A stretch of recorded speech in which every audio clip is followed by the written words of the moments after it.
अब बात करते हैं ग्वालियर की। ग्वालियर का नाम सुनते ही सिंधिया राजघराने का नाम जहन में जरूर आता है।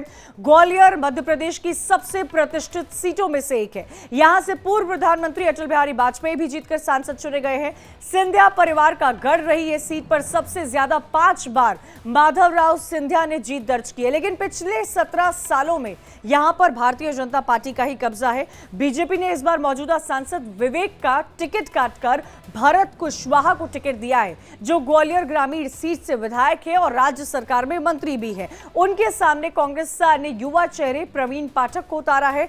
जातीय गणित में उलझी ग्वालियर सीट पर इस बार मुकाबला बेहद कड़ा नजर आ रहा है, क्योंकि कांग्रेस लगातार कड़ी टक्कर दे रही है। विधानसभा चुनाव में 8 सीटों में से बीजेपी को 4 पर ही जीत मिली थी। 4 सीटों पर यहां कांग्रेस ने जीत हासिल की थी।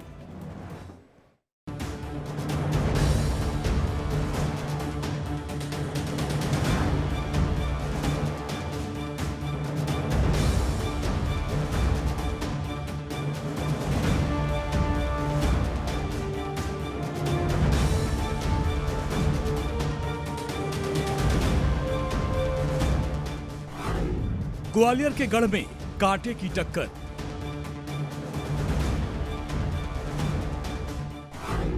किला बचाने में कामयाब होगी बीजेपी।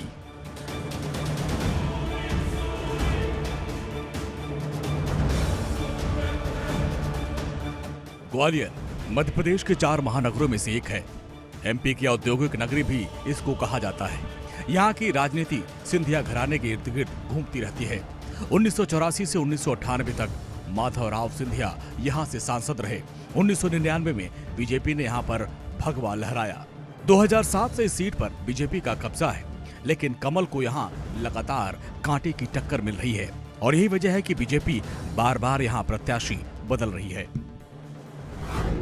2009 में यशोधरा राजे सिंधिया ने ग्वालियर में बीजेपी का कमल खिलाया, लेकिन 2014 में बीजेपी ने नरेंद्र सिंह तोमर को उतार दिया और फिर 2019 में नरेंद्र सिंह तोमर की सीट बदल दी गई। विवेक सेजवलकर को टिकट दिया गया। सेजवलकर बड़ी जीत दर्ज करके संसद पहुंचे, लेकिन एक बार फिर बीजेपी ने ग्वालियर से अपना उम्मीदवार बदल दिया। पूरा प्रदेश मोदीमय हो चुका, पूरा देश मोदीमय हो चुका है। ऐसे में हमारे अपने यहाँ के प्रत्याशी के साथ श्रीमान सिंधिया जी भी मौजूद है, हमारे श्रीमान नरोत्तम मिश्रा जी मौजूद है। समर्थन मिल रहा है। निश्चित रूप से पूरा प्रदेश 29 की 29 लोकसभा सीट हम जीतने जा रहे हैं और प्रदेश में ऐतिहासिक वोट से भाजपा जीतेगी। ग्वालियर सीट मध्य प्रदेश की सबसे प्रतिष्ठित सीट है। राजमाता विजया राजे सिंधिया और माधवराव सिंधिया के अलावा पूर्व प्रधानमंत्री अटल बिहारी वाजपेयी भी यहाँ से सांसद रहे हैं। इस बार ग्वालियर सीट से 19 प्रत्याशी मैदान में हैं, लेकिन मुख्य मुकाबला बीजेपी के भरत सिंह कुशवाहा और कांग्रेस के प्रवीण पाठक के बीच है। भरत सिंह कुशवाहा ग्वालियर ग्रामीण क्षेत्र से विधायक भी हैं और मोहन सरकार में मंत्री, जबकि प्रवीण पाठक युवा चेहरा है और पिछले विधानसभा चुनाव में उन्हें हार झेलनी पड़ी थी। बीजेपी ने इस बार ग्रामीण क्षेत्र के मजबूत चेहरे पर दांव खेला है, जबकि कांग्रेस ने शहरी नेता को टिकट दिया है। दोनों अपनी अपनी जीत का दम भर रहे हैं, लेकिन बीजेपी विकास और पीएम मोदी के नाम पर वोट मांग रही है, जबकि कांग्रेस का आरोप है कि ग्वालियर में कोई विकास नहीं हुआ, कोई नया उद्योग नहीं लगा, युवा बेरोजगार और परेशान हैं। हमारे ग्वालियर में विकास की धारा हमेशा बहती रही है और विकास की धारा बहने का मात्र एक कारण है कि हमारे पास डबल इंजन की सरकार होने के वजह से ग्वालियर का चौमुखी विकास हुआ है। जिस प्रकार की तानाशाही है, जिस प्रकार से प्रशासनिक तंत्र का दुरुपयोग है, ये चुनाव किसी आम व्यक्ति के बस का नहीं। जहाँ तक ग्वालियर की बात है, मैं स्वयं इस बात को जानता हूँ और आपके माध्यम से कहना भी चाहता हूँ कि इस चुनाव को ग्वालियर की जनता लड़ रही है, प्रवीण पाठक नहीं लड़ रहा। चंबल सटे ग्वालियर में सिंधिया राजघराने का दबदबा रहा है। यहाँ की राजनीति का असर पूरे संभाग पर दिखाई देता है और यही वजह है कि बीजेपी के तमाम दिग्गज नेताओं के साथ साथ केंद्रीय मंत्री ज्योतिरादित्य सिंधिया के बेटे महाआर्यमन ने भी चुनाव प्रचार का मोर्चा संभाल लिया है। मेरे लिए ये पहली बार कैंपेन में जाना या पहली बार किसी क्षेत्र में जाना है और जो लोगों के साथ मेरा और इस परिवार का संबंध है वो सालों से है। मैं हमेशा से लोग के बीच में आ रहा हूँ। आप किसी लेवल पे हो, चाहे आप ग्रामीण लेवल पे हो, चाहे आप शहर पे हो, उसका इम्पैक्ट पड़ता ही है। ग्वालियर सीट पर जाति समीकरण भी अहम फैक्टर रखता है।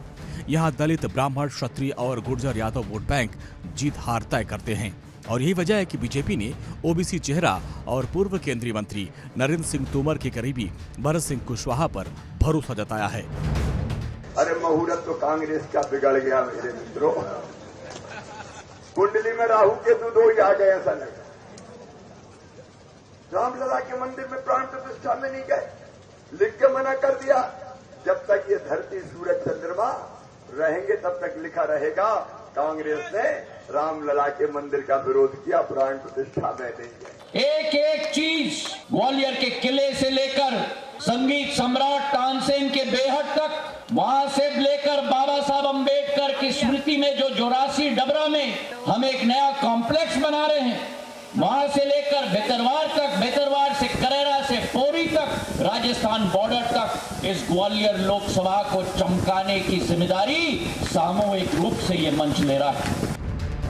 बीजेपी कांग्रेस के साथ साथ अब की बार ग्वालियर सीट पर एक और प्रत्याशी चर्चा में हैं और ये हैं अर्चना सिंह राजपूत, जो इंजीनियर हैं और लाखों का पैकेज छोड़कर राजनीति के मैदान में उतरी हैं। अर्चना सिंह को राजपूत समाज का काफी समर्थन मिल रहा है। भगवान राम की पूजा सब करते हैं, हम भी करते हैं। कोई जातिवाद नहीं है, कोई धर्म पर्व तो नहीं है कि ये नहीं जाएगा वो नहीं जाएगा, लेकिन हमको सबसे पहला मुद्दा चाहिए रोजगार का, नौकरी का। युवा बेरोजगार है। अच्छा काम देख के अच्छाई आ रही है, ये बात नहीं है, बहुत बदल रहा है, जो है अपना इंडिया भी बदल रहा है और ग्वालियर भी बहुत बदल गया है। ना हम बीजेपी से हैं ना हम कांग्रेस से हैं, हम आम वोटर हैं और आम वोटर ये चाहता है कि जो काम करेगा वो आएगा। और मोदी सरकार ने विकास के हर क्षेत्र में काम करा है, एक ही क्षेत्र में नहीं। ग्वालियर सीट के अंतर्गत 8 विधानसभाएं आती हैं, जिनमें 4 पर बीजेपी और 4 पर कांग्रेस का कब्जा है।